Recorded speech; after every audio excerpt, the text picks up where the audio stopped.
مرحبا بكم يا متابعين قناة كونتينيو من كل مكان.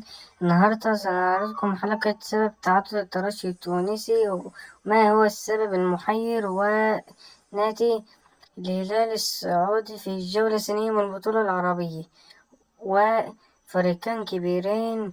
الهلال السعودي يعد بطل آسيا، والترجي التونسي يعد من أفضل الفرق الأفريقية، ويحتل المركز التالي، وكان بطل 2018 و2019. يقولك ما هي الأسباب بعد خسارة نقطة خسارة نادي الهلال النهاردة ضد الست، وتعاطل الترشي مع الشرطة. فيجب يعني شيء مضحك أن يكون فريقين زي دي مهدد بالهبوط، لأن بطولة كأس العالم للأندية بطولة تكون للأندية الأبطال الكبيرة. وما الحل؟ الحل أن الهلال والترجي يجب عليهم الصعود أو الفوز في المباراة الأخيرة.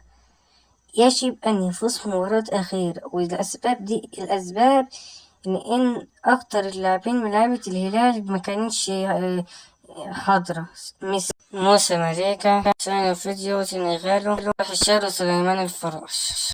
يعد من أسباب هبوط الفريقين، يعني لا ينفع فريقين كبيرين زي دي يخسروا. والنهاردة ما هو الحل من أجل الصعود؟ الحل إيه؟ إفهام. من يوم ما شاب الاتحاد بنزيما أظن يشمل الاتحاد يفوز في مباراة اليوم ضد الشرطة، والترشي يفوز على الصفاقسي بنتيجة كبيرة، والترشي هيصعد بس بفرق الأهداف. يعني فوز الاتحاد على الشرطة ب2-0، ولازم يعني يكون الشرطة نتيجة سلبية، وفوز الصفاقسي بقى بأي نتيجة، ولازم الست يفوز على الأهلي طرابلس الليبي، يفوز الهلال على الوداد الرياضي المغربي، وعشان وهيصعد كده ب4 نقاط، هيبقى متعادل مع السد، بس السد يفوز على الأهلي كده هيصعد الفريقين، ويمكن الهلال يصعد بفرق الأهداف، بس لو جاب أهداف حلو. يعني بعد فوز السد على الهلال دي شيء يعني غير طبيعي، بس لكن الحال لازم الهلال يفوز في ماتشين ويساوي، ولازم يفوز في مباراة أمام الوداد 2-0 على الأقل.